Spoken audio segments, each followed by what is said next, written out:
Tapi Allah, saya akan cuba singkatkan sebahagian besar dah ambil, tapi insya-Allah sekiranya sekali kita ajar, kita kongsikan, saya tak ajar, sekali kita kongsikan, insya-Allah mudah-mudahan boleh difahami dan sekali saya ikhlas supaya nanti boleh ulang kalau nak tengok semula. Baik. Umrah ni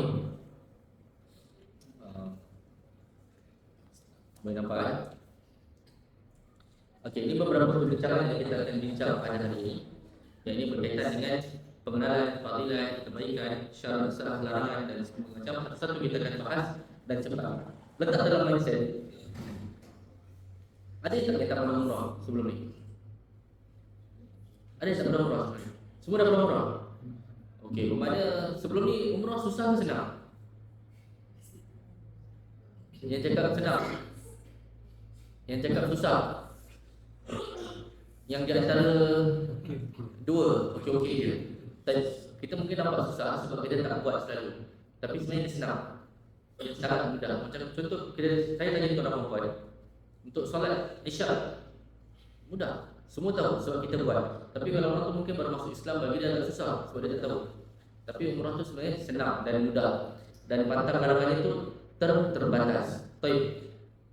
Secara bahasa umrah itu adalah ziarah atau berkunjung. Tetapi di sini ada ziarah ke Baitullah dengan syarat tertentu dan niat tertentu. Baik. Kalau orang cakap pergi Mekah, katalah untuk makan malam, untuk jalan-jalan, boleh tak? Boleh. Tapi dia tidak dapat mendapatkan pahala umrah. Tetapi kalau dia ada niat yang benar-benar dan ada syarat-syarat yang dia harus buat, maka di situ dikenal dengan umrah atau secara syarat. Tapi hukum umrah ada khilaf antara ulama, tapi yang lebih sahih, yang lebih tepat adalah wajib. Oh tak, yang wajib hanya yang rukun Islam, haji atau umrah? Haji. Siapa yang tak hafal rukun Islam? Kalau tak kena, ada saya tanya siapa yang belum sunat kat sini? Tak kan? Tapi kalau rukun Islam semua tahu insya-Allah apa dia?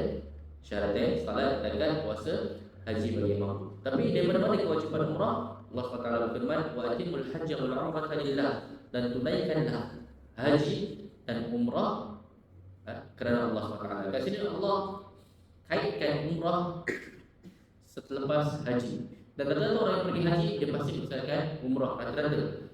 Haji ada tiga, kita tak bahas, tapi ada ifrad, qiran dengan tamattu'. Yang ifrad haji tanpa umrah, yang lain semua haji dengan umrah. Baik. Sekiranya wajib, dia bukan rukun. Rukun ni fardu yang kena harus dikerjakan. Tapi umrah sekiranya wajib, maka orang harus buat walaupun sekali seumur hidupnya. Itu yang lebih sahih. Allah a'lam. Baik, fadilat kebaikan umrah. Seperti mana kata Rasulullah, al-umratu lil umrati.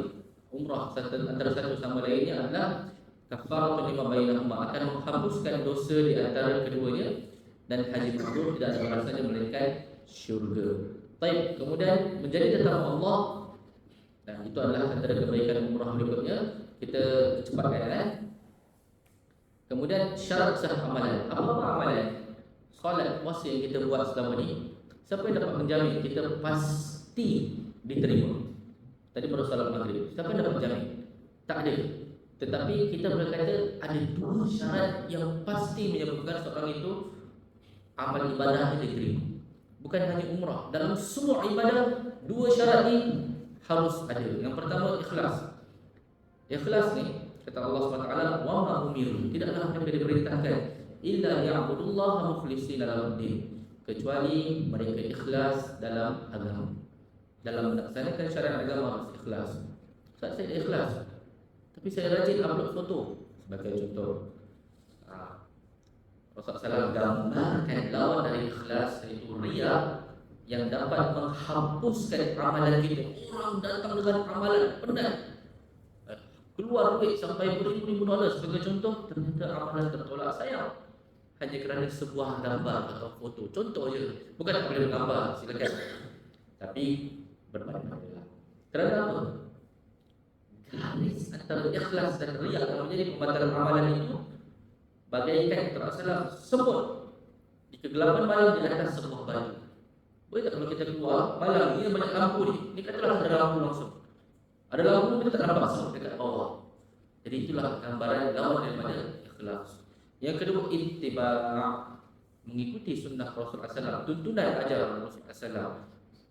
Oh, saya nak umrah dengan lagi baik daripada Rasulullah. Rasulullah tawaf 7, sa'i 7, saya nak sa'i dengan tawaf 14. Tak boleh. Tak boleh memandai. Dalam agama ada aturan dia, bacaan dia dan segala macam. Dan insya-Allah selepas kita selesai kursus ni, ini kursus singkat, tuan-tuan dah ambil berkali-kali. Selesai ni, semua bahkan boleh. InsyaAllah ke depannya Iman Travel semua yang ada kat depan ni dah boleh jadi mutawwif untuk Muhammadiyah. Kenapa? Kita dah membezakan seorang guru sebagai contoh, membezakan ketika dia nak orang lain pandai macam dia, atau dia nak orang lain yang mengikuti dia jadi jahil, kurang pandai sehingga mengikuti dia. Yang mana? Pertama dan kedua. Kalau saya pilih yang pertama, tuan-tuan pandai mengajar orang lain, saya pun dapat pahala tersebut. Ini kita tak nak orang hanya ikut kita. Tak nak kita tak tahu. Namanya taqlidu a'ma. Yang ini mengikuti secara buta. Kita tak macam tu. Tapi syarat sah umrah beragama Islam, berakal, baligh, merdeka dan berkemampuan. Tapi perkara ini kalau budak-budak boleh, tapi tidak menjadi kewajipan kepada mereka. Baik. Larangan dalam ihram. Potong rambut, potong kuku, pakai minyak wangi semua dekat depan ni. Akad nikah, bercumbu dengan pasangan, hubungan suami isteri, berburu, menutup kepala bagi kaum lelaki, memakai pakaian berjahit bagi kaum lelaki, memakai sarung tangan atau niqab bagi kaum wanita. Ini larangan yang biasa orang buat. Dan kaidahnya untuk memudahkan supaya orang tak takut adalah semua yang larangan. Semua yang larangan kalau tak sengaja maka tidak mengapa. Jadi jangan takut. Jemaah kita selalu takut. Jemaah kita ni selalu takut. Kalau terlupa atau terpaksa lupa, bahkan sehingga kalau misalkan yang paling besar, antara yang paling besar adalah kalau dia dalam keadaan ihram dia berhubungan suami isteri, itu dia kena sembelih seekor unta dia tahu. Tapi kalau dia terlupa sekalipun dalam keadaan ihram, maka tak ada apa-apa. Apalagi kalau setakat kecil, tak pakai sabun wangi, tak pakai shampoo, maka tak mengapa langsung. Katalah kita pakai minyak wangi dengan ihram, cuci, cuba hilangkan bau dan sedikit, lepas tu dah cukup. Dengan begitu kita tenang. Baik. Yang pada 3 untuk dam namanya fidyatul adha, untuk yang kesalahan biasa-biasa selain daripada berhubungan suami isteri dan berburu, semuanya sama ada menyembelih seekor kambing, kemudian memberi makan 6 orang miskin, atau puasa 3 hari. Baik. Tapi kalau berburu dia kena tak ada masalah. Tapi kalau berburu katalah dia kena korbankan haiwan yang dia sesuai dengan tersebut. Kalau kambing, lembu, sapi. Kalau haiwan tersebut katalah tak ada dia punya ni senilai haiwan tersebut. Tapi kalau hubungan suami isteri dia paling bahaya. Hubungan suami isteri dia kena sembelih seekor unta, kemudian dia batalkan, kemudian dia keluar daripada tanah haram, pergi cari Mekah yang terdekat, kemudian batal balik untuk melaksanakan umrah. Untuk umrah mesti sekejap, jadi tak ada masalah. Kalau untuk haji dia ada problem sikit. Perkara yang berkaitan yang ada debat. Sebenarnya yang ada dekat dalam Al-Quran Mu'ta, yang ada dekat Sufyan ni, semuanya lebih kurang dengan apa yang saya sampaikan ke depan. Ini semua boleh, tapi kalau mandi kena hati-hati. Abu Hurairah radhiyallahu anhu dia mandi pun pelan-pelan, dia tak gosok-gosok dia punya kepala, kemudian dia mandi pelan, sehingga tidak kita dengan sengaja menjatuhkan atau mencabut rambut. Tapi kalau tak sengaja tak ada masalah. Sunnah ihram sebelum kita ni adalah mandi dan membersihkan diri, pakai wangian, potong kuku, bercukur, salat sunat ihram. Baik. Kemudian cara pakai ihram dia nampak. Okey. Pakai ihram terdiri daripada 2 bahagian. Saya bagi contohlah. Terdiri daripada 2. Rumah tak ada masalah, semua yang bentuk aurat dia lah. Yang penting dalam pakaian yang bling-bling, yang dapat menarik orang lain dan sebagainya macam. Okey. Pakaian bawah ni izar. Tak kisah kita kalau dah nak pakai, kalau pakai di atas, di bawah, bawah di atas. Okey, nak pakai macam mana terserah. Kalau saya sendiri, saya suka buat macam ni. Kalau dia duduk, masuk kaki, kemudian saya letakkan sikit lah supaya senang. Kemudian tutup. Kemudian pakai tali pinggang. Kalau tali pinggang tak ada masalah. Ini standard je lah, memudahkan hal lain. Okey, kemudian bahagian atas itu ditutup bahagian atas. Ini saya suka panjangkan sikit sebelah kanan. Kemudian tutup. Kita tak buka benda ni kecuali waktu tawaf sahaja. Ini banyak orang silap. Waktu sa'i pun dia buka. Tak. Bahkan makruh terbuka dalam solat. Bagian ulama kata solat pun batal. Bila tawaf kita letak nama itibak. Nanti kita praktis bawah-bawah. Kita letak macam ni. Okey, kalau waktu tawaf. Selesai tawaf terus tutup baik. Kalau tengah tawaf sekali solat. Tengah tawaf sekali solat. Katalah tengah tawaf ni solat tutup. Solat ni kena tutup dulu. Nak tutup macam mana terserah. Nak macam ni, nak macam ni. Yang penting tutup. Saya biasa buat macam ni lah. Okey, ini antara contoh pakaian ihram kita praktiskan. Ini nampak baru nampak nanti. Perbezaan antara rukun, wajib dan ihram. Rukun tu adalah benda yang kena dibuat, tak boleh ditinggalkan. Lupa terlupa, amal ibadat tersebut tak sah pada Allah. Okey. Wajib, amalan dan bukan. Lupa tak lupa, dia sah. Tapi kalau dia sengaja dia kena, dia berdosa. Dulu kena tahu. Sedangkan haram, apa yang bisa dilakukan? Kalau lupa dia tidak berdosa tak kena, kalau sengaja berdosa. Jadi kaedahnya rukun ni lupa tak lupa tak sah amalan tersebut. Wajib, lupa tak lupa kena tahu. Tapi kalau dia tak lupa sengaja, dia berdosa. Sedangkan haram, kalau dia terlupa tak kena tahu. Ini kaedah yang amat mudah kan. Kalau kita mandi, terpakai sabun, shampoo, terpotong kuku, terpakai minyak wangi, maka terus bersihkan, tak ada masalah. Baik, kita masuk berikutnya. Rukun umrah itu ada 3. Menurut sebahagian, kalau ikut mazhab Syafi'i ada 4 atau 5. Tapi kita ikut yang lebih mudah. Niat ihram, tawaf dan sa'i. Niat ihram niat dalam hati. Tawaf 7 kali pusingan, sa'i 7 kali pusingan. Mudah. InsyaAllah orang tak akan lepas 3 ni. Bila kita nak keluar daripada rumah, kita pergi, tak perlu kita lepas sekali yang tertentu. Pasti kita keluar, nak pergi ke Madinah, nak pergi Mekah, nak buat umrah kan? Jadi dah pasti niat itu dalam hati. Sudah. Tawaf 7 kali pusingan, sa'i 7 kali pusingan. Dah, ini rukun. Jadi apa kaedahnya?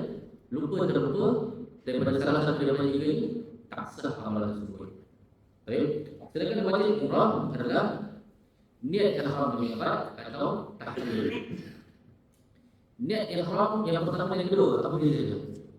Yang pertama, niat dia tak mesti dalam miqat.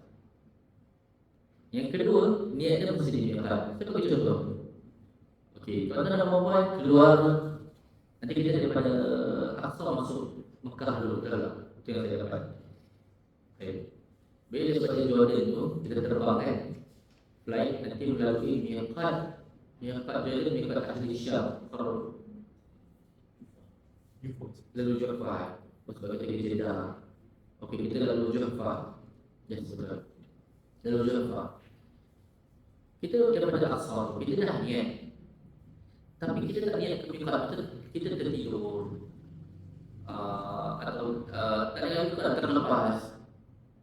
Sampai dekat Jeddah, bagi contoh, sah tak kita pergi umrah? Tapi kena tahu. Kenapa? Kenapa sah? Sebab kita buat rukun, kita buat niat, tapi kita tertinggal yang wajib. Yang wajib dia apa? Niat dekat miqat. So ini perbezakan niat dalam hati dengan niat dekat miqat. Dan kemudian wajib orang berikutnya adalah tahallul. Baik. Tahallul ni kalau ikut dalam mazhab Syafi'i dia masukkan dalam rukun umrah. Tidak ada masalah khilaf dalam penentuan sahaja. Baik. Kemudian tambahan mazhab Syafi'i ada 5, satu lagi adalah tertib. Tak kira tak ada khilaf esok. Maka kita pun buat secara tertib. Kita tak buat sa'i lepas umrah lepas sa'i itu adalah pembahasan fiqhiyah. Tapi kita stick mana apa yang ada. Sebab dalam nota yang saya bagi dalam puan, nota yang sebelum ni yang ada dekat tangan Sufyan. Nanti kita akan bagi lebih dia insya-Allah. Siapa yang dapat. Jadi kat sini kita tentukan untuk memudahkan. Kemudian antara niat, satu-satunya niat yang dilafazkan oleh Rasulullah SAW dan para sahabat adalah niat ketika umrah dan haji. Satu-satunya niat. Niat dalam salat? Tak. Niat dalam perkara yang lain? Tidak. Hanya niat ketika haji atau umrah. Jadi apa niat dia? Labbaik Allahumma umratan. Aku memenuhi panggilanmu ya Allah untuk memberikan ibadah umrah. Saya disebutkan labbaik umratan. Tak ada masalah. Baik. Kemudian dia bersyarat untuk wanita, Allahumma mahilli haitsu habastani. Ya Allah, tempat tahallulku di mana sahaja Engau menahanku. Kenapa dia bersyarat? Ini bersyarat diberdasarkan dari seorang sahabiah yang mana dia usul. Kalau seandainya ada dia tak dapat komplitkan umrah dia sebab uzur atau sakit dia tu, maka dia tidak perlu sembelih seekor kambing. Dan sejak Covid, saya sendiri lagi-lagi saya amalkan niat ni. Sebab Covid ni, bila Covid yang waktu awal Covid tu tak ada kepastian kita boleh pergi umrah atau tak. Sebab dia berdasarkan jam. Kadang-kadang bila jam kita lepas, kita dah tak dapat masuk. Maka laki-laki yang nak baca kata dia takut nanti dia sakit ke apa, tak boleh teruskan apa, dia baca ni tak ada masalah. Allahumma mahilli haitsu habasani. Allah tempat tahallulku di mana sahaja Engkau menahanku.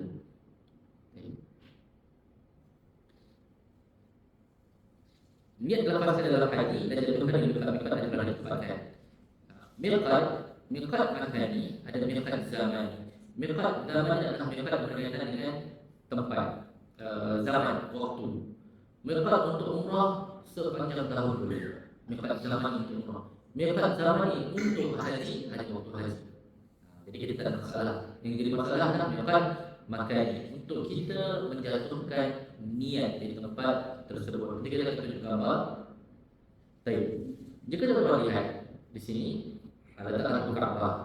Sebelah Kaabah tu, sebelah kiri jadi ada Mekah. Baik. Miqat yang dilihat ada 5 dalam apa? Miqat untuk ahli Madinah Dzulhulaifah. Miqat untuk Iraq, ahli Iraq atau yang melewatinya Dzul Arab. Untuk qarna untuk ahli Najd Riyadh qarna manazil. Untuk ahli Yaman dan melewatinya adalah Yalamlam. Baik. Miqat untuk ahli Syam yang datang daripada barat adalah Juhfah. Baik. 5 miqat yang kata salam hunna lahunna wa liman marra alaihinna. Itu untuk orang yang ada kat situ dan yang melewatinya. Baik. Ada miqat untuk orang ahli Mekah sahaja khusus, maka dia harus keluar ke tanah halal. Itu miqat yang ke-6. Miqat yang ke-7 tak ada kat sini, tapi ada di Mekah. Itu adalah miqat untuk orang yang tinggal di antara Mekah dan Jeddah. Adalah Jeddah. Jeddah ni tak ada miqat dia. Jeddah ni sebelah kiri dia. Saya tunjukkan ya, tak nampak. Jeddah ni sebelah sini. Jadi dia kalau nak pergi miqat jauh. Atau orang dia tinggal kat sebelah sini, atau tinggal kat sini, atau kat sini. Jadi di antara ni miqatnya di rumahnya. Dia cukup berlepas dekat rumahnya. Dan 2 miqat ni khas untuk orang yang tinggal kat situ. Maksudnya kalau dia datang Singapura, dia tak boleh ambil miqat mereka. Ini jadi masalah untuk siapa? Untuk orang yang beranggapan boleh mengulang umrah sebab dia ambil miqat ahli Mekah. Walhal miqat ahli Mekah bukan miqat orang luar, khusus untuk ahli Mekah. Tapi yang kelima ni, kalau katakan kita masuk ke Madinah dulu, kita boleh ambil miqat dia. Atau kita pergi ke Emirates, miqat dia kat mana? Siapa tahu Emirates kat sebelah mana? Saya tunjuk contoh.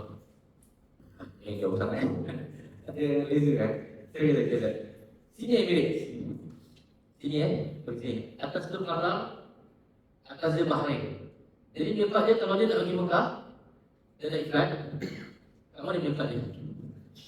Kalau mana aja. Kalau kita dapat Singapura langsung pergi Mekah lalu Jeddah, maka kita kat mana? Dia Lam. Singapura dah bawah sikit. Kerana kita pergi Aqsa dahulu, kita punya miqat dekat mana? Juffa. Juffa. Kerana kita dekat atas saja Syam, atas sini Syria. Syam ni Syria, Jordan, Palestin dengan Lebanon. Kita sebut Syam zaman dahulu, 4 negeri ni kan dipecah oleh penjajah lah ni, antara British dengan France dalam pecahan. Syam, negeri Syam ni jadi miqat ahli Syam adalah Juffa. Sebab kita pergi ke Aqsa terlebih dahulu. Tapi jika anda tahu macam ni, contoh saya tanya kalian, Asfian datang daripada Singapura, tapi dia pergi ke Malaysia, kemudian naik Qatar Airline, daripada Qatar pergi Iraq, lepas tu nak buat umrah, miqatnya kat mana? Zat tu nak pergi Iraq, Zat Iraq, jadi miqat Singapura. Kita daripada Singapura kira mana-mana kita boleh ambil. Kalau dia tak ada niat, saya terbang daripada Singapura, saya dah lalu yang Lam. Saya dengan orang saya pergi ke Jeddah kat sini. So saya jatuh niat ke Lam, tak sempat kat sini. Maka apa yang saya dua pilihan. Pilihan pertama, pilihan yang tak benar yang ramai orang buat, orang kita buat. Dia pergi ke Mekah atau kemudian dia ambil tanah halal punya miqat. Yang pertama. Yang kedua, saya mencari miqat yang terdekat daripada Mekah. Saya sewa taksi, saya pergi. Agak-agak mana yang paling dekat daripada Mekah? Boleh nampak tak? Saya bagi dengan siap dengan tu. Okey, daripada siap dengan berapa kilometer daripada Mekah? Mana yang paling dekat daripada Mekah? Saya cakap dengan orang. Faham Sini. Tak boleh nampak saya ada bagi. Tak nampak Okey, daripada Juffa 183 km daripada Mekah dan Mekah. Madinah paling jauh 400 lebih. Zafir Arab 100 kilo. Yalam 120. Kalau Mazal 75 kilo. So saya akan pergi dekat mana yang paling dekat. Kalau mana aja 75 kilo. Itu biasa yang kita buat. Jadi dia kena juga pergi Mekah. Kalau ikut Mazal Syafi'i, dia kata macam mana pun kau kena patah balik. Jadi kalau dah faham macam ni, saya akan tekankan yang ini, orang Islam. Yang ini je, yang ini adalah kesalahan orang-orang kita buat. Baik, kita teruskan lagi. Okey, ini kita dah sebutkan dalam mengkata. Jadi ada 5 pendapat untuk orang situ dan orang yang melewatinya. Sedangkan yang 2 terakhir adalah khusus untuk orang yang tinggal di situ. Okey, kita masuk ke pembahasan berikut. Lafaz talbiyah, bila kita lihat, kita disebenarkan membaca talbiyah daripada sejak kita jatuh niat di miqat tersebut sampai di hadapan Masjidil Haram. Pintu Masjidil Haram kita masuk terus kita berhenti.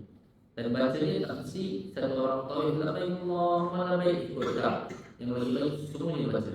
Dan laki-laki yang akan sebenarnya perempuan cukup telinga dia sendiri dengar. Baik untuk menjelang gelap fitnah. Baik labbaik Allah semua tawaran. Dari dia, labbaik Allahumma labbaik labbaik la syarika lak labbaik innal hamda wa ni'mata lak wal mulku la syarika lak. Okey. Bila kita masuk kepada tawaf, jika tuan-tuan lihat, tawaf ni, jadi kita sebut kita dah bahas pasal rukun yang pertama, niat. Macam mana kita niat? Senang kan? Senang tak senang tadi? Senang, walaupun kita tengok nota tadi, tapi senang insyaAllah, ada bayang kan?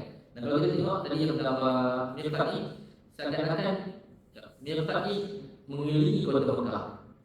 Jadi mana yang kita datang, kita boleh ambil salah satu daripada 5 miqat ni. Okay, setelah kita masuk ke pembahasan kedua berkaitan dengan tawaf. Nanti kita buat satu praktik insya-Allah. Baik. Bermula daripada Hajar Aswad. Dan sunnahnya, jangan risau, yang siapa nak ambil gambar yang risau, saya boleh bagi semua. Nanti jangan risau. Okey. Kita ada masa dulu gambar yang kita boleh bagi semua.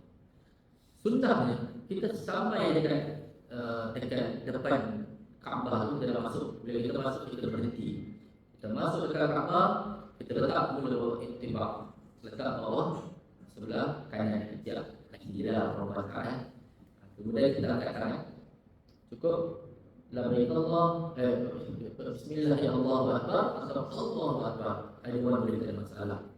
Saya suka sini kalau saya bismillah ya Allah akbar. Tak ada masalah dua dari itu.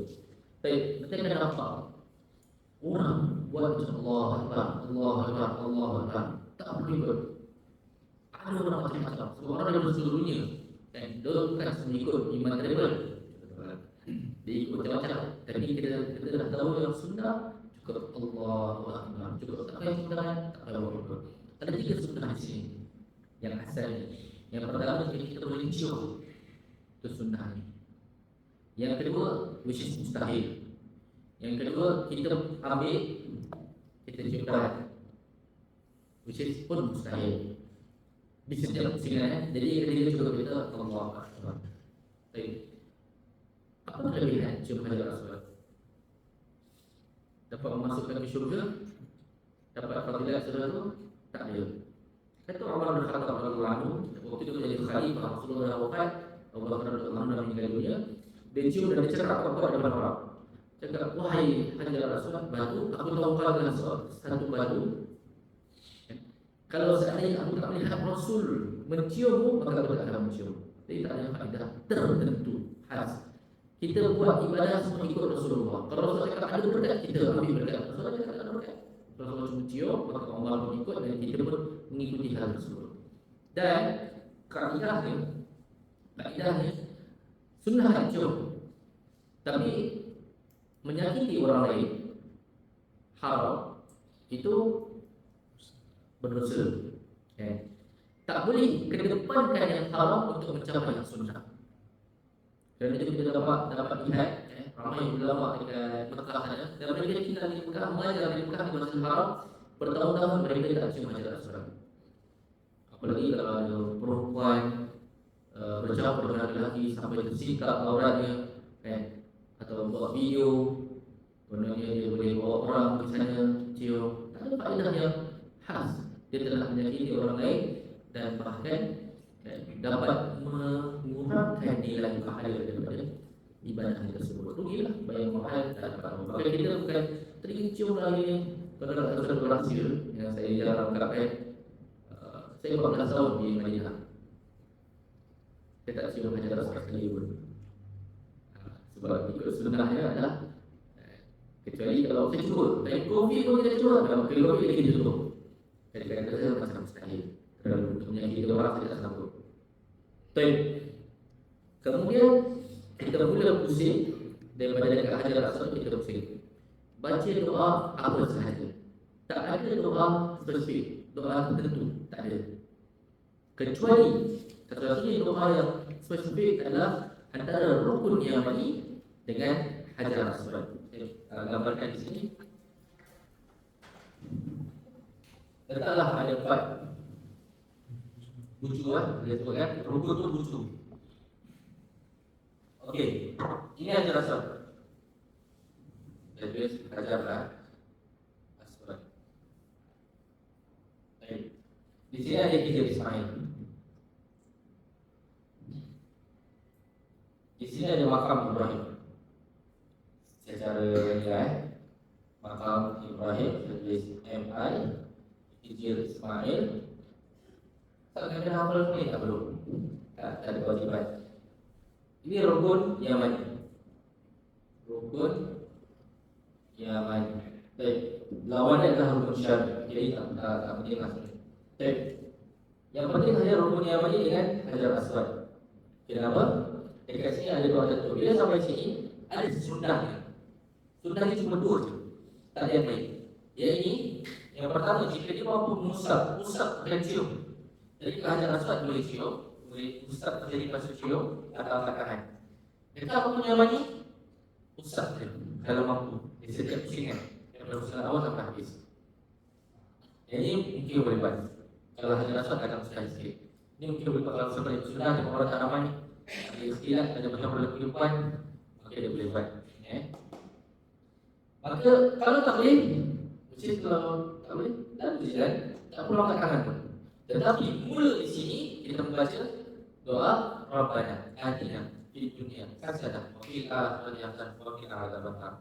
Tuan-tuan, sekali lagi, orang yang biasa buat umrah atau haji Muslim, mereka tahu dia tak ada duit. Cuma saya akan ingatkan, di sini rukun Yaman, baca Rabbana Atina. Masing-masing, tak ada Rabbana Atina, tak ada. Semua baca masing-masing. Kenapa? Okey, hikmah terbesar daripada doa ni adalah kadang-kadang bila kita jumpa doa, kadang-kadang kita banyak doa yang kita nak buat, kan? Doa nak anak, nak apa, masalah doa kita lupa. Maka Rabbana Atina fid dunya hasanah wa fil akhirati hasanah wa qina adzabannar mencakupi segala doa. Kalau saya ulama tu nak doa nak apa? Nak dunia, ini doa dia. Akhirat doa dia. Nak kahwin, ini doa dia. Nak anak, ini doa dia. Nak lagi, ini lagi anak lagi. Ini doa dia. Jadi ini adalah doa-doa yang perlu dilakukan. Ini sunnah. Dan baca banyak-banyak ni. Kalau saya pimpin Rabbana Atina, Rabbana Atina, Atina, sampai sini kita punya baca katalah 5 kali. Tapi kalau baca masing-masing kita baca 10 kali, mana lebih baik? Pilihan yang kedua. Okey. Jadi, okey, kenapa ada zikir sembahyang ni? Biar tahu sejarah dia. Dulu Kaabah bentuk dia wujud apa namanya? 4 memanjang, segi 4. Segi apa? Bukan square. Yang sekarang ni square kan? Yang sekarang ni square. Dulu nak kira kan? Okay. Dulu segi 4 memanjang. Sekarang segi 4 sama sisi. Dulu Kaabah macam ni. Zaman Rasulullah melakukan kira. Akhirnya mereka tahu ni orang Quraisy yang hilang. Mereka tahu bahawa riba itu haram. Akhirnya orang jadi hilang dan mereka mengamalkan riba. Akhirnya mereka bersepakat untuk hanya duit-duit kita yang safi, yang bersih sahaja dan boleh kita bangun untuk membangun Kaabah. Terjadilah seperti ini. Kenapa saya bagi tahu ini penting? Sehingga apabila kita pusing, kita tak boleh kat sini. Siapa yang kat sini, kira dia belum dapat pusingan penuh. Jadi dia kena pusing belakang sini. Boleh? Ini yang pertama. Baik. Kat sini baca apa? Ini dia sebenarnya. Dengan demikian kita dah selesai pasal tawaf. Senang tak? Senang. Mudah sampai sekarang insya-Allah. Kita ada pengalaman. Tapi kalau kata nak buat sendiri, boleh? Boleh kan? Tak ada masalah kan? Atau kita terpisah, boleh? InsyaAllah. Dan pengalaman saya waktu buat macam ni sendiri. Saya pernah bercakap buat saya buat sendiri sempat 9 minit habis. Tapi stated ni kalau ramai-ramai, kalau tak dia 15 minit, kalau sendiri pun 40 minit. Sini tak banyak. Tapi saya pernah 9 minit saya buat sendiri, jalan cepat. Baik. Jadi ini antara jadi kalau kita pusing, lebih kurang satu pusingan semua tu 7 kali, lebih kurang 3.5 kilometer. Baik. Syarat tawaf lebih kurang. Okay, tawaf ni antara yang diwajibkan berwuduk.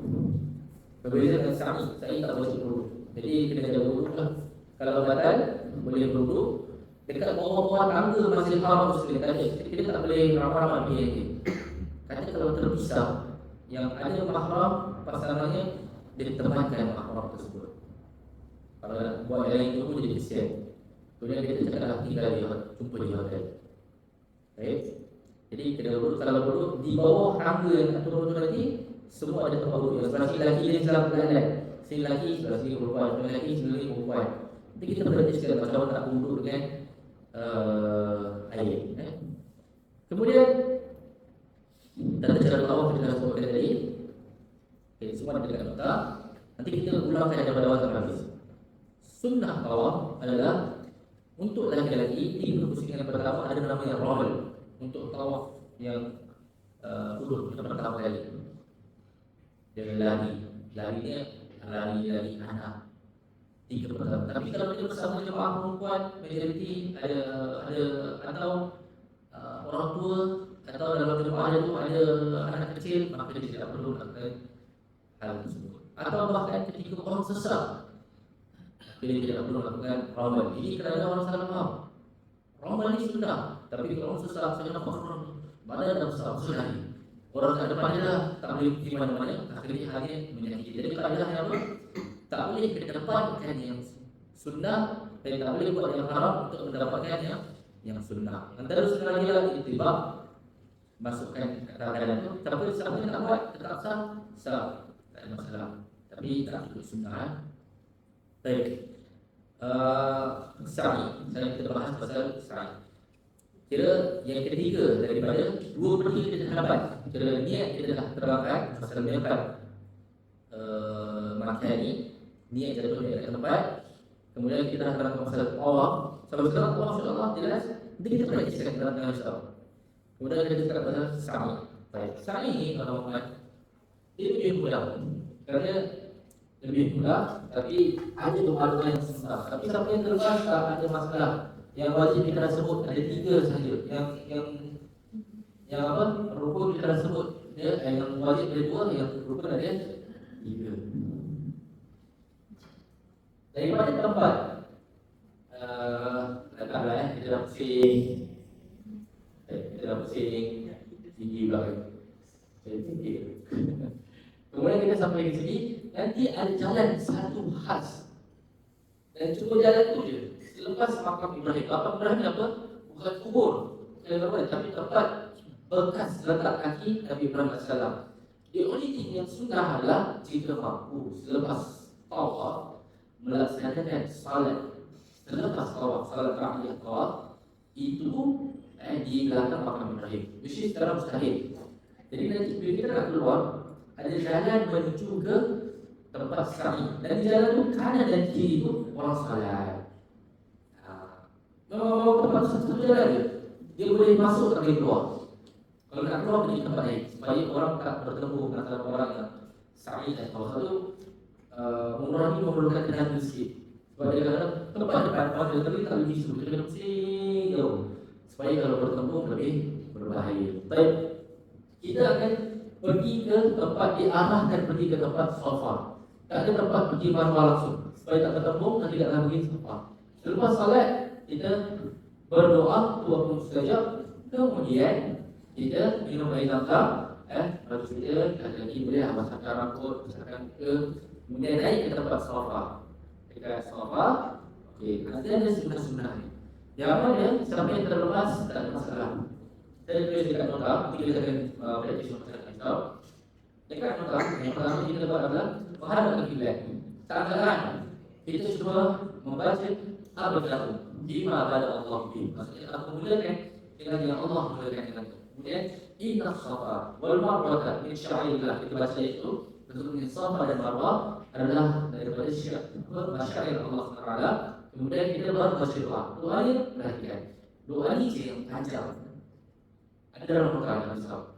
Nota sekali saya buat ini di sana orang asli. Kalau nak lebih jelas nota saya buat kecil. Tapi bila kita baca doa ni, perhatikan cara yang sunnah adalah kita membaca 3 kali Allahu Akbar. Kemudian Allahu Akbar, Allahu Akbar, Allahu Akbar. La ilaha illallah wahdahu la syarika lah. Lahul mulku wa lahul hamdu yuhyi wa yumiitu wa ala kulli syai'in qadir. La ilaha illallah wahdahu anjaza wa'dah wa nasara 'abdah wa hazama al-ahzaba wahdah. Insyaallah kita ada menghafal kita selalu berdoa. Kemudian bagi kita angkatkan doa bersama. Baik. Kemudian kita baca lagi takbir tadi. Allahu Akbar, Allahu Akbar, Allahu Akbar. La ilaha illallah wahdahu la syarika lah. Allah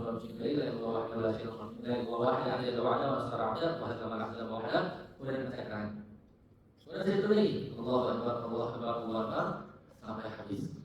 Berapa kali kita baca takbir tadi? Yang panjang apa? 3 kali. Berapa kali yang doa? Katakan 2. Jadi doa ni di sela-sela takbir. Baik, semuanya menghadap kiblat. Baik. Yang ini yang doa dan takbir ni dibaca di setiap tempat. Sebab tu kalau kita ramai-ramai kita tak boleh doa selepas.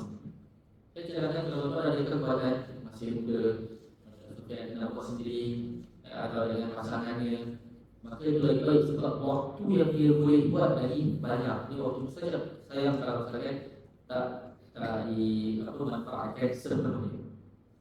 Baik, ni kita sebutkan. Dengan demikian yang tadi abdul min Allah ni kita safa al-Fatihah syarilah cuma dibaca di safa sahaja di yang awal tu. Tapi yang di Marwah tak perlu baca yang takbir dengan doa. Ulang. Okey, kalau kita baca bulan Ramadan ni boleh sampai sejam lebih, 1,5 jam. Bahkan kalau banyak orang kita boleh baca sampai 2 jam. Ini yang terus terang tawaf biasanya tak boleh penat. Sedangkan sa'i memang agak panas. Siapa yang tak mampu boleh pilih nak naik motor kat atas, tak ada masalah. Okey. Baik, ini ada masalah sa'i. Okey, ini orang sa'i sudah akan berakhir dengan Marwah. Tinggal satu wajib yang kita buat adalah tahallul. Baik, tahallul ni untuk lelaki sebaiknya botak licin. Kalau tak, botak tak licin.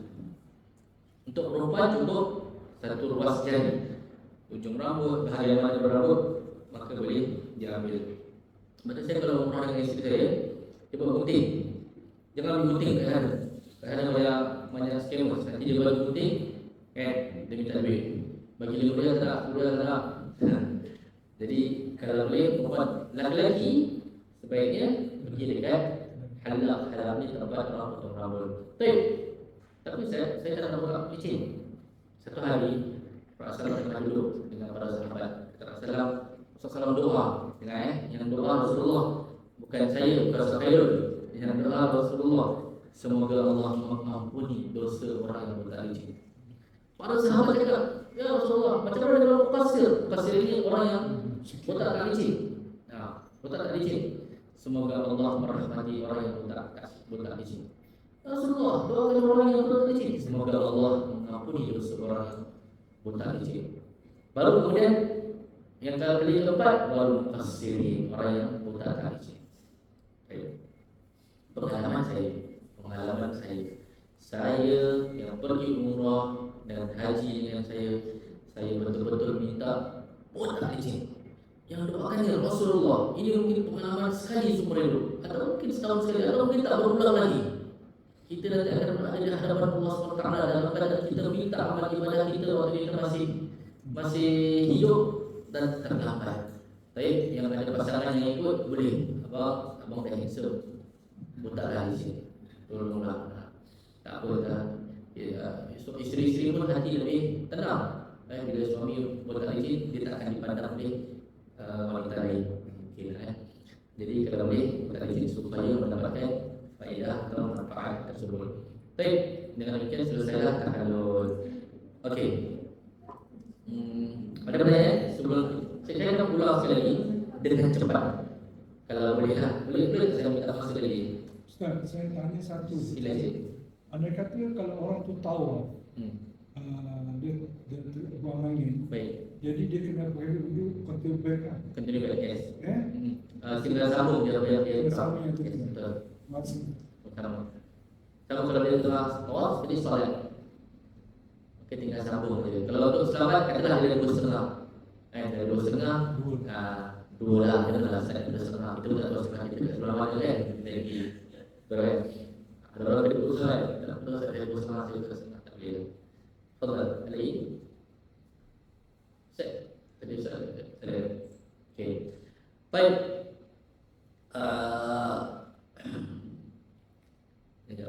Mana jadi? Saya ada satu pasal ini tetap saya lagi satu. Okey, thank you. Mana saja. Nota yang ada dekat dalam pano yang saya bagi tidak ada.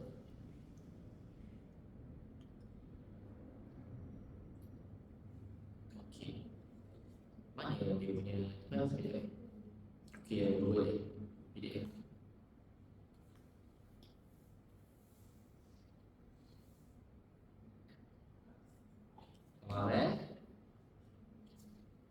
Ada dekat mana?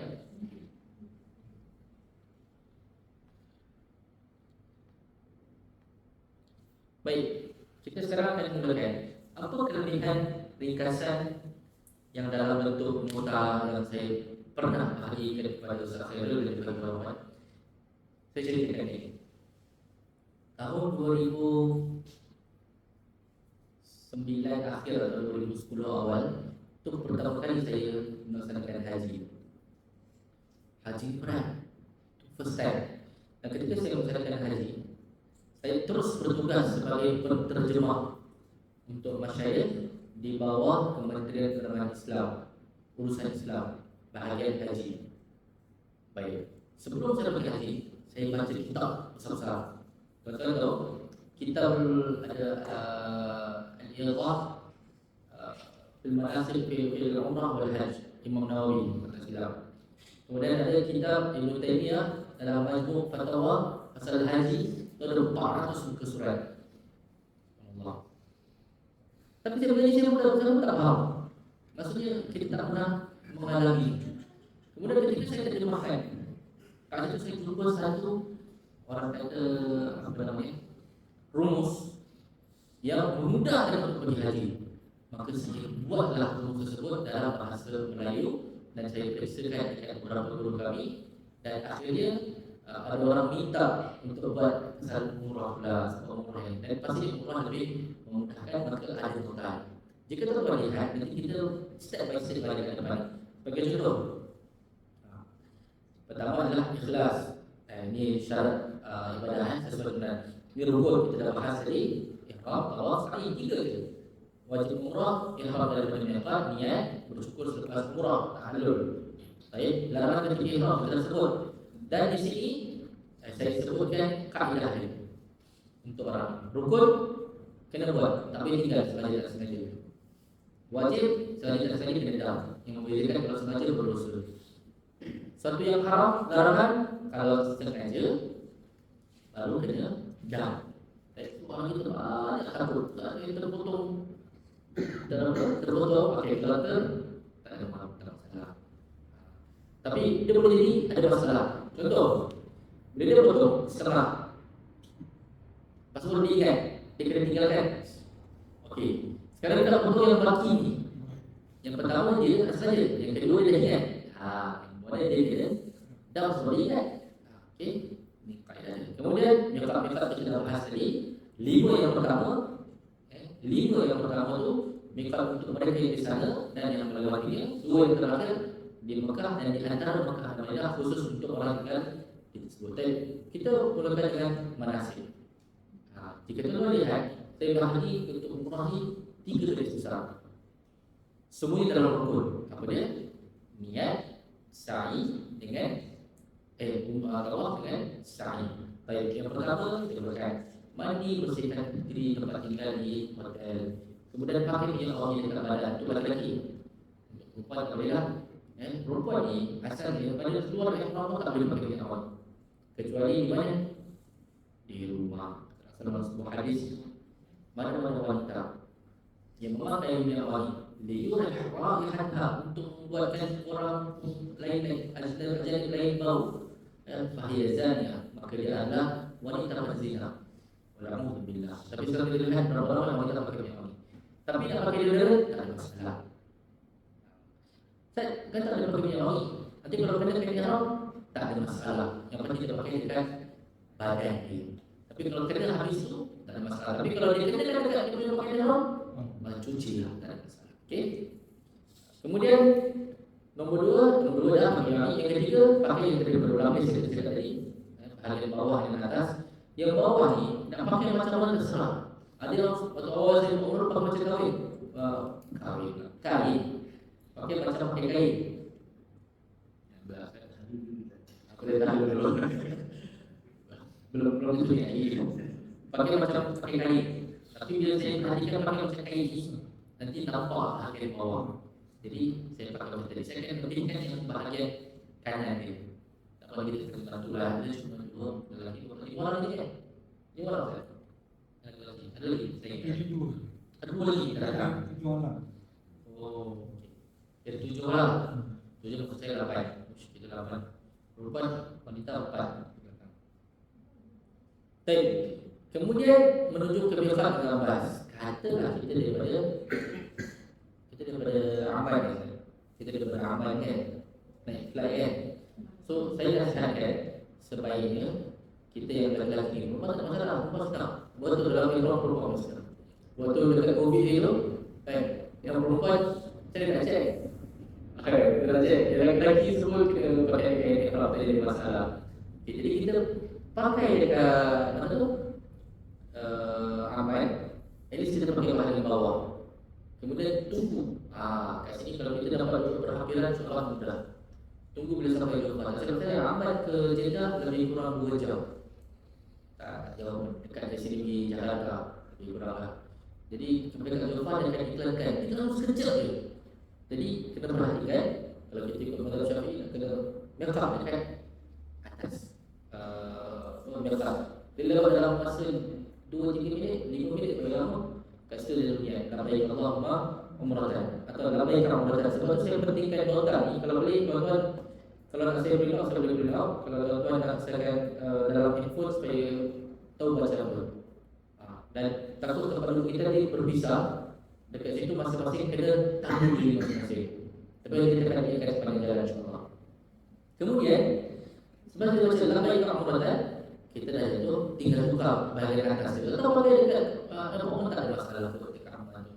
Bukan biasa. Sebab dia buka dekat atas tak ada masalah. Dia cuma 2-3 minit, 5 minit. Okey. Sampai di dekat, ini ada solat sunnah dia, kita tak ada buat lah. Setelah kita baca labbaik umratan, kita baca Allahumma wa'ili haitsu habastani. Laki-laki boleh baca, perempuan boleh baca untuk keadaan tak menentu macam ni. Sebab saudara saya orang last pun masih COVID tu masih agak kuat sikit dia punya undang-undang ni, kita dah dipastikan. Nombor 8, selepas baca di atas, semua larangan yang haram dekat pukul 11 lagi berlaku. Baik, nombor 9, semuanya disunahkan membaca talbiyah sepanjang jalan. Sampai bila?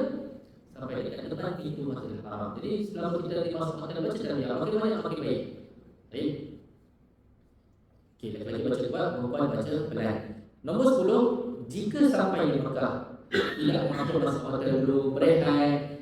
Katalah kita masuk mungkin ada beberapa saya tak pastilah. Kita masuk katalah kita sampai malam. Kita okeylah nanti besok subuh ke. Tapi kalau boleh kita nak ihram ni cepat habis. Kalau boleh mungkin okey kita masuk ke 9 nanti makan malam. Okey balik dulu ke 12 malam. Biasanya kalau naik bas ni sampai pukul 9 malam kalau naik bas. Kemudian kita tengok nanti kita insya-Allah lebih mudah lah, kita tak ramai jadi kita boleh lebih bergerak lebih mudah, efektif. Baik, ingat dalam masih berlaku sepanjang jalan. Baik, jadi masalah kenapa saya tekankan pasal masalah larangan semua tu? Sebab orang kita ni banyak takut. Ustaz, tempat ni boleh ke makan burger? Boleh ke makan kentang? Makan je lah, nak makan, tak ada masalah. Cuba larangan yang masih berlaku. Tapi saya habis makan. Contoh, saya terpakai what yang wangi, sanitizer yang wangi, tak ada masalah, yang tak wangi, dia tak ada masalah. Sanitizer yang wangi, macam mana Ustaz? Awak tertanya apa kaedah dia? Tak apa, tak masalah. Saya tahu kaedah ni, sebab saya tekankan dia boleh akan memudahkan sampai nak. Kemudian kita katalah pukul 12 kita kumpul 12 malam. Kita fleksibel insya-Allah. 12 malam kita pergi sama-sama. Ustaz, saya nak pergi dengan isteri saya besok contoh. Saya nak pergi dengan anak saya besok pagi. Terserah, lagi baik. Saya betul-betul anjurkan kalau tuan-tuan ada pengalaman pergi sendiri jauh lagi baik. Sebab kita boleh lagi banyak berdoa. Saya kalau tak mau rumah, saya mau pergi sendiri. Sebab kita boleh banyak doa. Kalau kita kadang-kadang kadang-kadang saya kalau nak doa tu contoh selepas yang saya tahu tempat mustajabnya adalah selepas tawaf, selepas salat rakaat itu saya suka doa boleh sampai setengah jam. Kalau saya seorang, kalau saya dengan jemaah ramai-ramai, kesian ada jemaah orang yang mungkin ambil toilet atau sebagainya. Jadi kalau boleh pergi sendiri, saya memasarankan pergi sendiri. Jadi, tak pasti boleh tanya. Baik. Kemudian masuk ke masjid dengan membaca Allahumma ftahli abwaaba rahmatik. Jadi dengan demikian kita selesai satu daripada 3 utama. Jadi berkaitan dengan perjalanan daripada pertama, berkaitan dengan ihram, niat dan sebagainya. Mudah sampai sini? Mudah insya-Allah. Baik. Kemudian kita masuk yang bahagian kedua yang susah. Bahagian kedua yang susah daripada rukun. Ini berkaitan dengan tawaf. Okey, ada 3 sunnah dia. Tetapi yang kita boleh buat hanya satu, cukup kita angkat tangan. Tak perlu cium. Allah, bismillahirrahmanirrahim, Allahu akbar. 13 lagi-lagi boleh letak dekat bawah ketik sebelah kanan. Apa iman dekat sebelah kanan tuan-tuan? Siapa tahu? Yang ikut dekat Muhammadiyah yang kemarin saya rasa cik ada. Tak ada. Dia pernah share kat yang kat sini ke kelas. Apa hikmah dia? Siapa ingat? Hikmahnya dahulu ketika Rasulullah yang berangkat haji selepas perjanjian Hudaybiyah, melakukan umrah selepas perjanjian Hudaybiyah itu, Rasulullah ingin menunjukkan kekuatan kaum muslimin. Jadi orang-orang Mekah, orang menyingkir, orang pergi dekat bukit-bukit sambil tengok orang Islam dengan penuh kebencian. Jadi Rasulullah cakap letakkan kat belakang. Jadi ia ada yang wajib ilah sebab tidak ada dan orang musyrik ini, tetapi hukumnya tetap berlaku. Jadi kita disunahkan untuk berlaku. Sedang pun tidak masalah. Ini sunnah. Wajib kita dalam khas dengan hukum. Saya lepas itu bermusik sebanyak 7 kali. 3 musikan pertama sambil dari kecil. Kita namanya apa? Rawal. Nombor 15 haji satu lagi. Jika kita lihat yang terakhir daripada fasa pertama, nombor 11. Kalau kita masuk fasa kedua tawaf, tawaf dia nombor berapa? Nombor berapa? Fasa 11. Nombor 12. Ini untuk memudahkan orang jadi step by step lepas itu kena buat apa. Baik. Kemudian nombor 15 disunahkan untuk usap rukun yamani jika mampu. Saya sebut cuma usap, bukan cium. Jika tidak, maka tak perlu beri syarat pergerakan. Kadang-kadang kita tengok jemaah daripada negeri kita dah buat tawaf, dia tengok macam ni kan, benda yang Rasulullah tak ajar. Dia pun daripada mana dia dapat. Kita nak tegur, kita tengok pun makcik dah tua, tapi tak tegur rasa macam salah. Tapi kalau tegur tak perlu gaduh, jadi akhirnya kita cuma diam. Tapi sekarang semua tahu tak perlu. Jadi ini antara sunnahnya. Okey, cukup jalan tapi membaca nombor 16. Rabbana atina fid dunya hasanah wa fil akhirati hasanah wa qina adzabannar. Nombor 17, selepas selesai tawaf 7 pusingan, langsung tutup sebelah kanan. Kemudian jika mampu laksanakan salat belakang makam Ibrahim itu sunnahnya. Jika tidak, di mana-mana bahagian masjid dan masalah. Okey, solat sunnah ba'da tawaf takbirnya dalam masa tertentu cukup Allahu Akbar. Allahu Akbar. Yang pertama Al-Fatihah dengan surah Al-Kafirun. Yang kedua Al-Fatihah dengan Al-Ikhlas. Ini sudah. Saya sudah baca Al-Baqarah. Tak ada masalah silakan. Tapi saya tak tunggulah contoh dia. Tapi kadang-kadang yang sedikit tapi sunnah, pahalanya lebih besar daripada banyak tapi tak sunnah. Baik. Selepas itu sebaiknya adalah berdoa. Itu mustajab. Jangan tinggalkan. Kalau nanti kita ramai-ramai, saya bagi masa lebih kurang 10 minit. Masing-masing. Kemudian antara sunnahnya selepas itu adalah berdoa, minum air zam-zam dan membasahi rambut muka dengan zam-zam. Laki-laki yang berupa cukup muka je, takkan tunjuk bahagian. Silakan. Minum zam-zam duduk ke berdiri sendiri. Kalau boleh duduk lagi baik, kalau tak boleh duduk maka berdiri. Ada orang untuk berdiri dalam Islam. Rasulullah pada asalnya la yashrabu ahadun qa'iman. Tidak boleh orang minum dengan sambil berdiri. Baik. Rasulullah pada musim haji minum sambil berdiri. Sedangkan haram pertama tak boleh. Jadi macam mana? Rupanya kita kena tahu kenapa Rasulullah berdiri. Kita tahu asbab nurul dia. Waktu itu musim haji, ramai orang sampai tak mungkin Rasulullah untuk duduk, Rasulullah minum berdiri. Jadi asalnya kalau boleh duduk, kita duduk. Kalau kita berdiri. Baik. Contohnya kita dah selesai 2 daripada 3 pasal ke 2. Pasal ke 2 tengok nombor 19 terakhir, masuk ke pasal ke 3 nombor 20. Baik.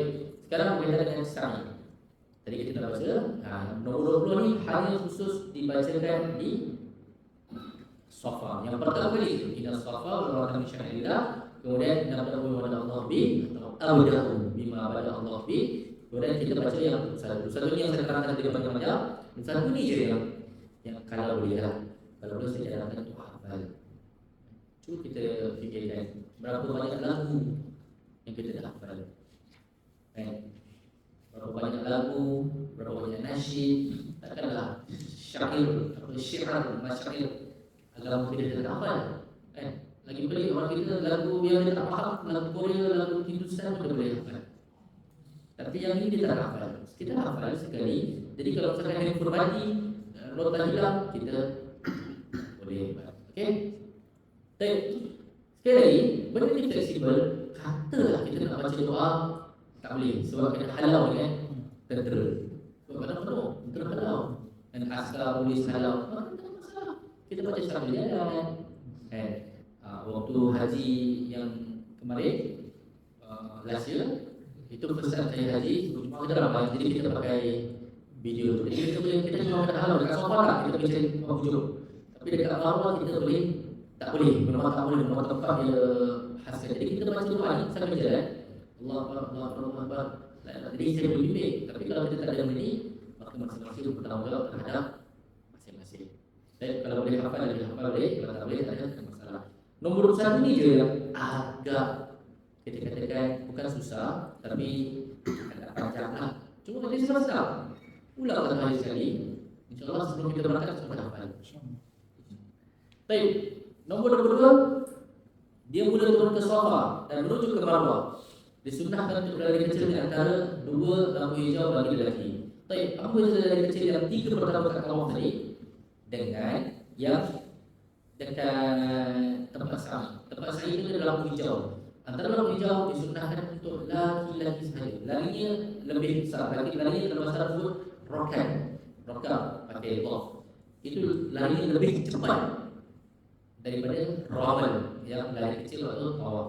Okey. Kalau kita sekarang ni, kalau jemaah tu dia ada pasangan, dia tak boleh lari atau dia tua, ada sakit, maka tidak mengapa, dia hanya sunnah.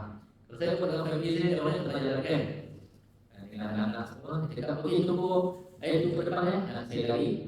Jadi saya dapat 2 pahala jaga keluarga, pahala dengan sunnah lari juga. Ini ada beberapa benda yang kita boleh buat. Kalau kadang-kadang mungkin kan, sekali lagi, kalau kadang-kadang mungkin penuh sesak, maka kita boleh fleksibel di situ. Baik, nombor 3, baca zikir yang nombor 1 tadi. Maka nombor 1 tadi dibaca bila di setiap baca sampai habis yang kali ke-7. Baik, selepas sa'i maka diwajibkan bertahalul. Baik, boleh letak izin. Dengan nombor 6, dengan demikian selesailah umrah anda. Alhamdulillah. Dengan demikian kita dapatkan di sini. Mudah tak sekarang?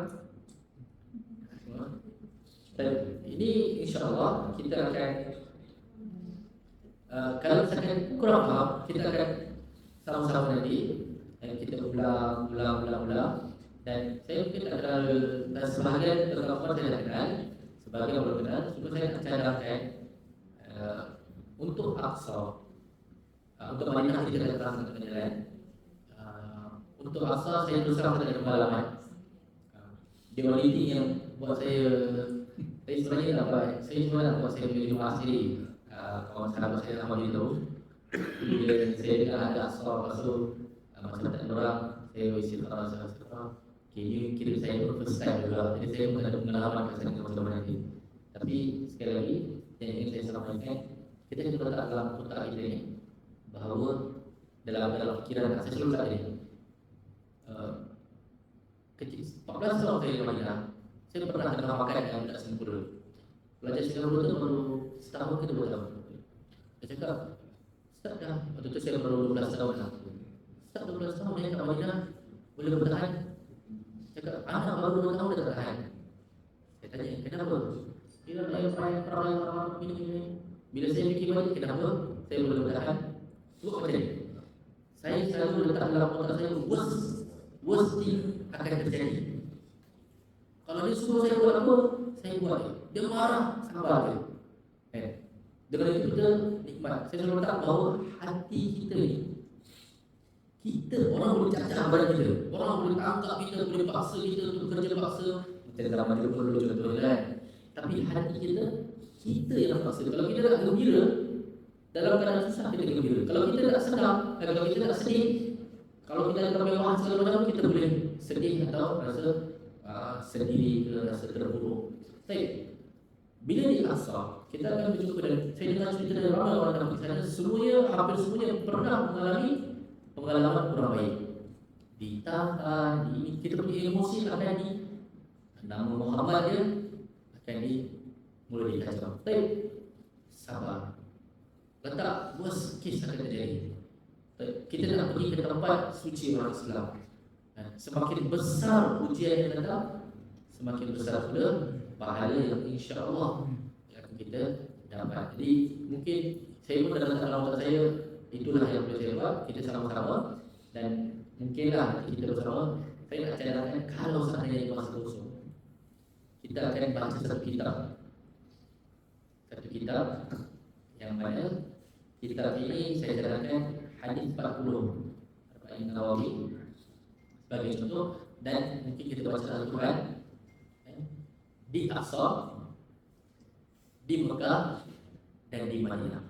Sampai sebelum kita kembali selama 14 hari kita bersama, kita dah selesaikan bacaan kitab dan Al-Quran, hadis dan Al-Quran dekat 3 tempat suci. Jadi there's some prestige we do insyaAllah among these 3 tempat seperti bisa sikit. Itu saya punya cadangan lah, insyaAllah. Jadi kita tak sekali hanya dapat spiritual, tapi dapat ilmu, wawasan dan juga pengalaman yang baik. Itu saya sebenarnya ada beberapa ni, tapi ini panjang lah. Ini insyaAllah panjang lagi kita lihat. Contoh saya ada pasal fiqh umrah. Tapi ini agak panjang. Tapi saya bahas sikit lah. 3 minit lagi saya boleh saya.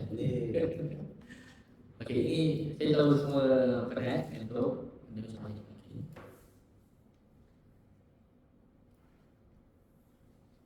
Okey, sebagai contoh fiqh umrah. Solat dalam pesawat. Baik, solat dalam pesawat, macam mana nak menghadap kiblat? Kalau boleh kita menghadap kiblat, kita nak kena apa flight? Apa? Tak ada. Qatar tak ada. Satu-satunya satu tempat flight yang ada musalla cuma di mana Saudi Arab. Tapi dekat selain itu tak ada. Jadi kalau boleh kita cuba menghadap ke kiblat, kalau tak boleh kita duduk dekat sama dekat pada duduk kita. Masalah dia, banyak orang terus solat duduk. Itu tak betul. Yang betul adalah rukun dalam solat adalah berdiri. Kita solat dalam duduk kita, tak menghadap kiblat. Allah SWT berfirman, "Fa'idza wajadu hatta wajhullah." Kalau ada orang menghadap, maka di situlah ada kiblat. Allahu Akbar. Kita baca, kemudian baru kita duduk. Baik, rakaat kedua, rakaat ketiga, keempat, tak payah berdiri, tak masalah. Bila takbiratul ihram saja, kerana dalam mazhab Syafi'i dia termasuk rukun. Rukun ni tak boleh ditinggalkan, apa pun terjadi. Boleh kena jadi kita cuma berdiri bila Allahu Akbar, takbiratul ihram. Rakaat kedua dan ketiga tak perlu berdiri, tak masalah. Tapi kalau boleh berdiri, memungkinkan, fattakullah mastata'tum, berusaha untuk bertakwa kepada Allah semampu kalian. Baik. Okey, saya dah ni berhubung dengan yang betul. Okey. Dalam kapal terbang flight, boleh tak kita tayamum? Apa syarat tayamum? Kalau sakit atau tak ada air sama sekali. Tapi dalam kapal terbang ada air? Ada, tapi dia tak boleh berduduk macam kita berduduk dekat masjid ni. Kita habiskan air sembahyang ni. Walau Rasulullah itu berduduk dengan mud atau habis mud. Mud itu apa? Sebesar gelas macam ini lebih kurang atau setengahnya. Yang kemarin saya dah bagi pengalaman, saya rasa dah tahu kita boleh kita dah buat. Nak buat kan? Buat kan? Okey. Dah berbalik dah saya buat. Saya kena posisikan sikit lagi ya. Contohlah, saya bagi yang simple dulu. Saya bukan sebenarnya. Contoh, nanti untuk perempuan saya ada tambahan dia lebih mudah. Maksudnya kita tak perlu buka tudung dia pun. Untuk perempuan. Untuk lelaki, kalau dia boleh buat kata tali, kalau dia buat kata susah, dia boleh buat pakai botol. Dia boleh selalu semua kan. Okey, yang pertama sekali dalam wuduk, boleh dengar? Boleh dengar kan? Yang pertama sekali dalam wuduk adalah kena bezakan apa tu masah, apa tu ghusl. Apa tu masah, apa tu ghusl. Masah tu sapu. Masah. Kalau tahu kaedah ni senang. Mashun tu sapu. Yang kedua ghuslun. Okey, ni basuh. Baik. Yang disapu itu cuma 3. Yang pertama kepala. Yang kedua kalau dia pakai khuf. Yang ketiga kalau perempuan pakai tudung. Atau laki-laki pakai serban yang menutupi rambut ni. Kita tak pakai serban, kita boleh pakai semupu, kita boleh lepas. Baik. Sekarang kalau kita sapu, selain itu semua basuh. Yang membezakan sapu dengan basuh macam mana? Saya ulang daripada awal sampai habis. Pertama, saya baca bismillah. Sunnah baca bismillah. Kemudian kita mula dengan tangan. Okey. Tangan ni kita buat macam ni. Buat 3 kali. Okey. Kemudian kita bawah dengan istinsyaq. Apa maksud istinsyaq tu? Kira kumur-kumur dengan masukkan hidung, sedut. Ada orang boleh sedut, ada orang tak boleh sedut. Tak boleh sedut, tak payah masukkan. Cukup dia buat macam tu sudah. Ni mungkin akan basah sikit. Kita buat macam ni. Bismillah. Ni masuk sini. Buang. 3 kali. Okey? Masuk. Kira kumur-kumur dengan istinsyaq ni satu apa? Dalam masa yang sama. Kemudian ni bismillah, ni lepas tu muka Okey, itu muka basuh ke sapu? Basuh. So tarik daripada atas, daripada hujung sini, tarik sampai ke tepi sini. Ni bahagian ni daripada termasuk ya. Kemudian sampai bawah 3 kali. Kali ketiga cukup dia faqallala lihyatahu. Takhlilnya tu buat macam ni. Okey. Kemudian tangan. Tarik. Beza basuh dengan tangan, basuh dengan masak. Okey, untuk basuh tangan, air biarkan dia menggenang. Menggenang ni ada cakupan air. Kemudian biarkan dia turun ke bawah. Daripada bahagian siku sini, lebihkan sikitlah untuk selamat. Sampai. Ini basuh. Sebelah kiri pun sama, 3 kali. Okey? Kemudian kepala, tengok kepala ni, kepala sapu. Saya kata apa ni? Sapu. Untuk perempuan yang kepala, perempuan yang pakai tudung pun sapu. Sapu ni macam mana? Air itu tak perlu menggenang. Maksudnya, kita boleh buat sini. Kita tarik daripada depan sampai ke belakang. Okey? Tarik ke depan. Kalau dia buat sekali pun dah wajib dah cukup. Kemudian masukkan tangan ke telinga sebelah sini. Okey, kemudian tarik sekali je ke depan. Al-udhunani min ar-ra'si. 2 telinga termasuk daripada kepala. Sekali saja. Kerana dia 3 kali. Dan sekali lagi, apa beza basuh? Basuh dia kena mengalir. Sebab tu saya cakap, kalau kita pakai spray, kita tak buat gini, itu akan basuh. Itu sapu. Sebab tu saya katakan aku boleh sapu dengan basuh. Tapi saya nak pakai spray untuk basuh. Boleh. Dengan cara air itu kita biarkan dia bertakung. Kemudian kita biarkan dia tarik ke bawah. Itu baru jadi basuh. Minta maaf Okey. Kaki basuh ke sapu? Basuh. Jadi letak kaki akan tadi, kita masukkan kalau dalam hadis pakai jari kelingking. Tetapi pakai jari apa tak ada masalah sampai dekat okey, kalau pakai stocking.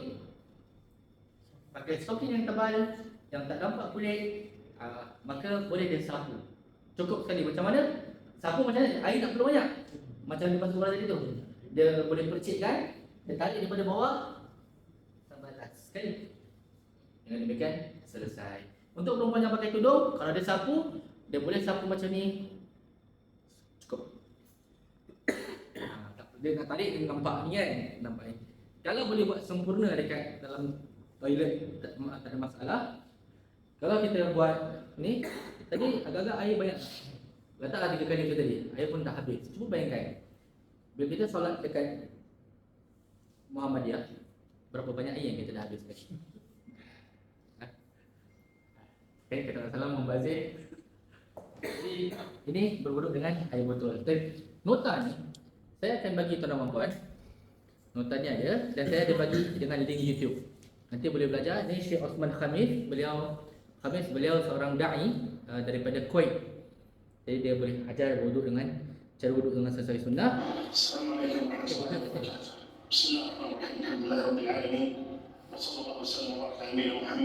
Nak tengok ke nak tengok sendiri? Nak tengok sendiri Okey, boleh. Okey, dengan kemudian berjimat dalam wuduk tersebut, Rasulullah cakap apa? Rasulullah dengan 1 mud atau mandi dengan 1 sok. 1 sok tu sama dengan 4 mud. 1 mud tu lebih kurang 1 gelas ni. Okey, ada berwuduk dengan air botol. Kat sini ada link YouTube dia boleh tengok. Okey, contoh dia nanti saya akan bagi ni. Yang risau semua boleh tengok masing-masing. Kemudian ada tayamum, dan ada saya ada bagi contoh dia. Okey, tayamum kita tengoklah dia punya video Ni tayamum yang sesuai sunnah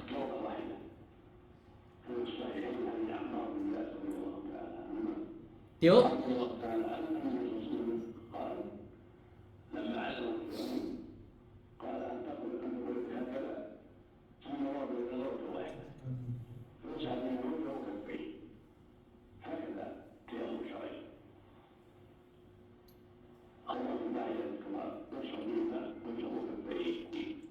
Ini asal dia. Okey, amalan-amalan sunnah yang dapat lakukan, antaranya yang ini nanti biar tak mempanjang sebab masa pun dah ni, nanti boleh insya-Allah saya boleh bahagi di mana namanya tu, di dalam grup lah apa-apa amalan sunnah yang dia boleh buat sebab ni agak panjang tapi semuanya lebih kurang. Okey, berkaitan dengan yang terakhir, kalau Ustaz tawaf wada. Tawaf wada, kata Rasulullah dalam sebuah hadis, ij'alu, jadikanlah benda yang terakhir antara kalian dengan Kaabah itu tawaf wada. Maksudnya jangan tinggalkan Mekah kecuali dah buat tawaf wada. Baik. Dalam hadis ni Rasulullah mengatakannya ketika sedang haji. Tapi dalam mazhab Syafi'i dia umrah pun termasuk sekali. Cuma mana yang sahih? Yang lebih tepat adalah tawaf wada untuk haji wajib, untuk umrah sunnah. Dan sunnah ni beza kita dengan orang dahulu lah. Orang dahulu bila kata sunnah, orang kejar betul-betul macam itu wajib. Orang kita bila cakap sunnah, sunnah je. Orang zaman dahulu bila kata makruh, orang tinggalkan benda itu macam haram. Orang kita bila dengar makruh, rokok makruh je. Contohlah kan. Jadi kalau boleh kita tinggalkan benda yang kalau boleh kita buatlah tawaf wada kalau ada masa. Tapi insya-Allah ada masa kita akan usahakan mana boleh. Kalau duha ni semua kita akan bahagi. Salat tahajud dan witir, i'tikaf ke masjid, terawih yang habiskan masa ke hotel, habiskan i'tikaf. Kalau orang kita ni hotel dekat depan-depan. Orang kita, orang Melayu kita lah. Orang India, Pakistan, Bangladesh hotel tak bakal-bakal. Tapi diorang lagi lama kat masjid, kita lagi banyak dekat hotel. Itu hakikat orang kita Tapi dia sebenarnya saya ada buat ni apa namanya, siapa yang nak boleh download. Tapi dia punya link ni dah expired, jadi tak boleh teruskan. Tapi insya-Allah kita akan bagi pelbagai doa yang boleh diamalkan dalam link. Baik, permasalahan umrah, masalah fidyah kita dah sebut tadi. Baik, masalah memburu haiwan darat, berjumpa ni semua sudah.